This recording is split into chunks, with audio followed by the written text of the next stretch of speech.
ಖಚಿತವಾಗಿ ಹಾಗೂ ನೈಜ ಸುದ್ದಿಗಳಿಗಾಗಿ ವೀಕ್ಷಿಸಿ ಸತ್ಯ ಸುದ್ದಿ news Kannada. India federation republic of India ಆಯ್ತು. ಅದು ಬಾಬಾ ಸಾಹೇಬ್ ವಿಚಾರವನ್ನು ತೋರಿಸ್ತಾ ಇದೆ.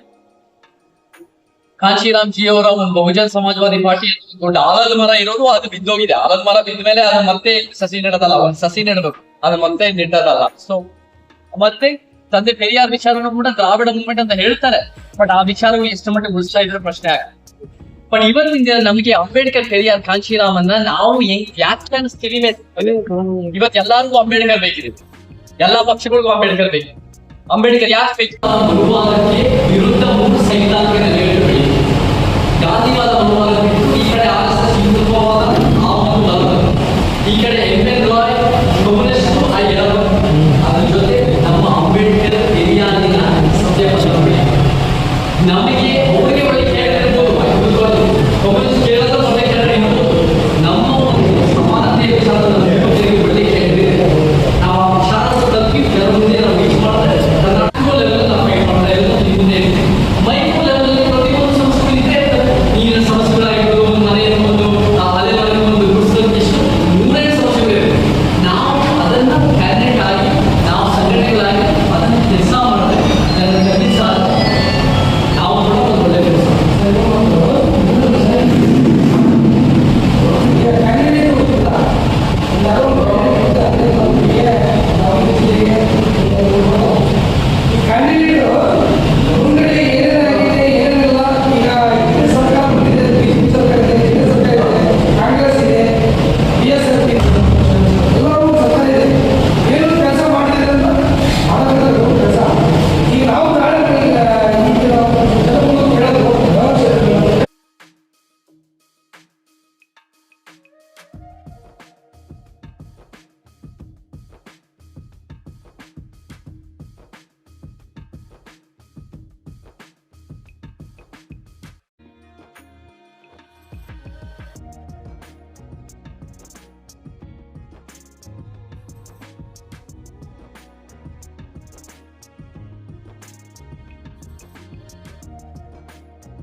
ನಮಗೆ ಇವತ್ತು ಹರಿಹರಕ್ಕೆ ಬಂದಿದ್ದೀವಿ.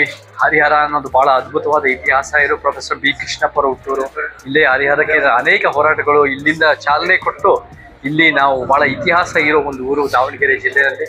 ನಾವೆಲ್ಲ ಇವತ್ತು ನಮ್ಮ ಮಹಾಂತೇಶ್ ಮುಖಾಂತರ ಮತ್ತು ನಮ್ಮ ಎಲ್ಲ ಒಂದು ಸಮಾಜವಾದಿಗಳ ಮುಖಾಂತರ ನಾವು ಒಂದು ಸಮಾನತೆಯ ಸಭೆ ಆಯೋಜನೆ ಮಾಡಿ ಎಲ್ಲ ಒಂದು ಕರ್ನಾಟಕದ ಭವಿಷ್ಯಕ್ಕೆ ನಾವು ಹರಿಹರಕ್ಕೆ ಮುಖಾಂತರ ಇದು 107ನೇ ನಮ್ಮ ಸಮಾನತೆಯ ಸಭೆ. ಇಲ್ಲಿ ಎಲ್ಲ ವಿಚಾರವಂತರು, ಬುದ್ಧಿಜೀವಿಗಳು, ಹೋರಾಟಗಾರರು, ಚಳುವಳಿಗಾರರು, ಸಮಾಜಮುಖಿ ಚಿಂತಕರು ಎಲ್ಲರ ಜೊತೆಗೆ ಸೇರಿ, ಯುವಕರದ ಸೇರಿ ಹೆಂಗೆ ನಮ್ಮ ಕ್ಷೇತ್ರದ ಏಳಿಗೆಗೋಸ್ಕರ ಏನೇನು ಕೆಲಸ ಮಾಡ್ಬೋದು ಅಂತ ನಾವೆಲ್ಲ ಚರ್ಚೆ ಮಾಡಿ ಸಂವಾದ ಮಾಡಿದ್ವಿ.